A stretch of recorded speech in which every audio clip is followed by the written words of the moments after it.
What's going on, guys? It's Cliffy here. Welcome back to another Don Bradman Cricket 17 5-5 gameplay. Today, Australia taking on South Africa. Before we do go and get any further, you guys have been absolutely amazing at smashing that like button for my 3 previous Don Bradman 17 videos. Let's see if we can smash 100 likes on this one. I know that's a big ask, but I reckon you guys can do it. Remember, if you are new, please do hit that subscribe button. So, I've now obviously had the game for, I believe, this is day 3, technically. I got it Wednesday night, so I've had it Wednesday, Thursday, Friday. We did some tutorial videos yesterday, which were really good. As I said, lots of support on there, so again, thank you for that. Today, back with some 5-5 gameplay, as I said. I haven't been on the academy, but I have heard some good things, that there are some new teams that have been released, so that does mean a career mode potentially is just around the corner, which I know a lot of you guys have been asking for. I've got another couple of ideas as well, a few of them kind of involving you guys as well, so looking forward to trying to get that up and running off the ground. But for now, we're just trying to get out videos as often as we can, just get out some 5-5 ones. And we're doing pretty well here in this over. Just the 2 coming off the first 4 deliveries. We're just bowling standard seam up here, and De Villiers has gone and taken that one there down the ground. So that is good, and that is going to be South Africa's first 4 of the game. But as I said, the academy, there are a lot more on there. I think all the county teams have been done. I think the Big Bash teams have been done as well. So those are things that I'm definitely going to be looking forward to over the weekend, and possibly look at starting a career mode maybe over the weekend, maybe Sunday, Monday, but definitely before Christmas we are going to have at least 1 career mode coming your guys' way. I don't really know how this is the MCG, because we've got the mountains in the background. I've been to the MCG and did not see a mountain there whatsoever. Next in to bowl is Nice Gary, and he's got his mate Matthew Wade behind the stumps here, so that is definitely going to help him. And spin, I must say, after playing those tutorials, both batting and bowling has become a lot easier for me. But I must say, the difficulty I'm playing on at the moment, which I think is medium for batting and bowling, and playing on pro, and all the games that I've done so far to date, not that I've done many, but have been really close. Like, they've gone down to the last ball of the game, or down to the last couple of balls of the game. I think I had one really good win against South Africa as New Zealand, but apart from that, they have all gone down to the final over. So I must say, at the moment, I don't remember having this much fun when Don Bradman 14 came out, just playing 5-5 games. Like, I could honestly, not that I have, because I've been really busy with work, but I could just sit down in a session and just play 5-5 games, you know, regardless. Just play heaps of them. Even with the unlicensed teams, like, I could still just go and sit around and just play heaps of 5-5 games. That one there has hit Quinton de Kock. Again, another new feature that has been brought into the game, which is quite cool. And I do quite like the leveling system as well. Instead of getting like those XP things for doing... What am I trying to say? Instead of getting XP points, not XP things, but instead of getting XP points for doing certain things, i.e., you know, taking a catch in the deep, scoring a 50, scoring 100, taking a hat-trick, etc., etc., you do have these challenges that are similar to Rugby League Live 3, that if you complete them in a game, you get experience that goes and puts your level up. So as we can see here, objectives is what we're going for. So you can see bowl 4 dot balls, concede fewer than 70 runs, and bowl fewer than 4 no balls. You can get those, you get experience, and it goes and adds it all up. So we're going to go with Mitchell Starc, then Faulkner, and then probably Mitchell Marsh, I would say, just to keep the pace up. Because again, spin, I am alright with, but probably a better pace bowler, and we are going to go and change the field. Field placement is something that I still am not very good at whatsoever. So this is basically, balance is like my go-to field. It's a field where, you know, I feel comfortable. We can obviously take wickets still, but it allows us to keep the run rate down as well. So I think you need to go in. You don't really have the set standard fields like we did in Don Bradman 14, where you can just go and pick them off the bat. I think you either need to possibly make them, or there is a little bit more time and effort that goes into changing your field. But I think if you bowl well and bowl in the right areas, that isn't too much of an issue. Like, you can get away with just using the set basic balanced field. AI betting obviously is a lot better. I do enjoy it a lot more. You know, you go back and you play a 5-5 game and a team would only make like 25. Like going back to my 5-5 World Cup with New Zealand, for example. You know, teams would only make 35 batting first. And that is, for me, you know, not really enough. Whereas in this here, they do go and score 40, sometimes even 50, and it does make the chase, especially if you are batting first, it does make it interesting. I must say, I don't think, in all the 5-5 games that I've played to date so far, I don't think I've actually set a total. I think I have always bowled first, which is quite strange. You guys need to let me know what you prefer doing. Do you prefer chasing or setting a target? So Quinton is going along nicely, 21 off 10. And we've got to try and get rid of him somehow. We're going to have a cheeky LBW appeal there, but I'd say the umpire would say no. I think there was a bit of bat involved there, and as you can see, the bowler confidence, this is something, again, that I did talk about in Wednesday night's video. The bowler confidence is 0. So he is 0% confident that that decision is going to be overturned. The wicketkeeper only 11 as well, so that does go and make it tough. Basically, if your wicketkeeper and yourself, between you, are only 11% confident that the DRS is going to be overturned, then there is no point in doing it. But what a ball that is from Jimmy Faulkner. Didn't really do much. Stayed straight, and De Villiers just playing all around it, as we can see here on the replay. I think it's actually come off the pad and ricocheted onto the stumps. But that is our first wicket, and in now comes the South African skipper, Faf du Plessis. And for some reason or another, Faulkner seems to be a wicket-taking machine with me in this game. He just seems to take wickets. You know, I think all the games I've played with Australia, he has taken at least 1 wicket, and most of the time it has been off the first ball of his over. So maybe it's just something about it. Maybe it's just a medium pace. I'm not too sure. But at the end of the day, we're doing well. South Africa doing well as well, so it's going to set us up for a very nice chase to come in the second half of this game. So 33 for 1 off 3.3. So there's still 9 balls left to go, so still plenty of time for South Africa to get some runs on the board. But we are going to go and try and dot them up here and just continue. I'm going to chuck in a slow ball because I haven't done one of those yet. And hopefully we can just get one that is slightly mistimed. That one's actually timed pretty well, but it is still just going to be the one. I'm still a bit muffed, no, not muffed about the fielding, but I just find it a little bit, I don't even know what I'm trying to say here. Like, the fielding isn't difficult.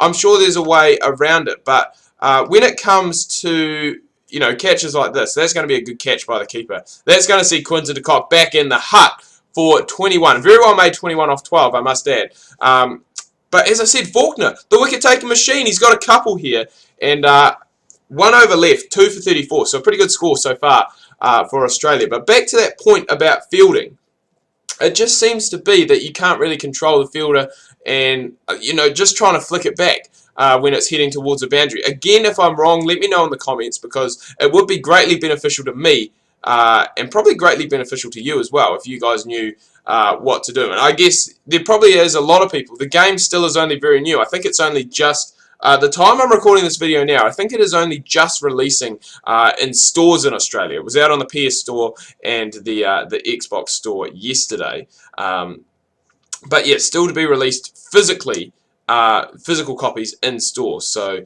it is still very new, and that's why a lot of people have said, you know, Cliffy, why haven't you started a career mode yet? And that is the reason, because the game hasn't come out officially in stores yet. It's available digitally. But because of that, there's not a lot of people that are on the academy, not a lot of people who are on the hub, and that just means that, you know, there aren't a lot of creations or a lot of teams that have been made. I mean, I think there are a few more international sides that have been done now, that have been done well, I should say. Australia, obviously, one of them. The New Zealand kit, very, very good. South Africa, who we're playing here. I think Sri Lanka's got theirs. There's a guy who I think has done all the county teams. I think he's done 19 county teams, which is really cool. And then there is, I'm just trying to think, I think a few of the associates have been done as well. Faf is absolutely killing it out here. He's going for another 4. And I think we've actually stood on the boundary there. Yeah, so there we go. So that's the thing that I'm talking about. Is there a way to potentially stop doing that? To just flick the ball back before you go and pick it up? Or is it always going to be a 4? I'm not 100% sure. But this over has been expensive. We finally dot up Faf with the last ball. But the damage has been done. 16 coming off that last over. And 50 exactly has been scored by the Proteas in this game here. Largely thanks to Faf and Quinton de Kock. AB de Villiers getting 8, but Duminy not facing a ball since he came out. So it's going to be a tough ask for us here to go and chase us down. The one thing we do have in our favour, batting very deep today. Matty Wade down at number 8. We've got Faulkner, I think, at 7. So there are plenty of opportunities to score some runs. But batting is still a little bit of a struggle for me. Just getting my head around it and just probably more picking the gaps compared to Don Bradman 14, where I wouldn't say I was good at batting, but I could pick the gaps quite easily, and I knew where really to put everything. Like this here, I mean, this gap for me in Don Bradman 14, a gap at cover, I would absolutely lap that up. That ball would just be going there 9 times out of 10, but it just doesn't seem to be the case here, and they've actually got a man back there, which is a shame, because that, again, is another one of our high-scoring areas. But the field now has changed. We've got a deep cover point. The fly slip's still there, sorry. And they do just have the one man outside the ring, which is quite strange in this situation. But maybe they think that they can get something along the lines of a wicket, or we are going to go and take a chance. So do have a few guys who are just outside that 30-yard circle. And we have again seen a change in the field. So de Villiers has gone back to long off. The one thing about the South African side is they are a very, very good fielding team. You don't want to give them many opportunities at all, because they will make you pay, just like they almost have done there with that run out. But yeah, as you can see, just the 4 singles coming off it so far. So we are going to have to try and speed things along here.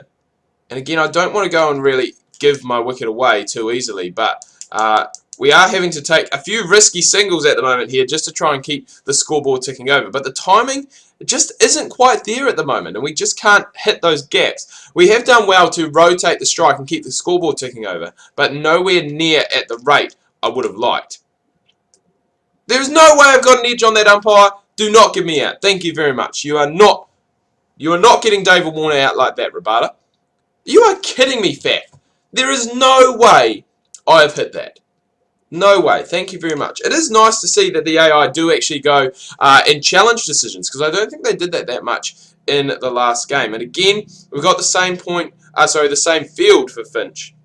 That does see just one man outside. We've got men at deep, mid-on, and mid-off. Oh, we're struggling here. We are really struggling here. We are really, really struggling. 46. The required run rate is up to 2 a ball already. We're going to need someone like Slinky in our last game, because this is a suicidal run.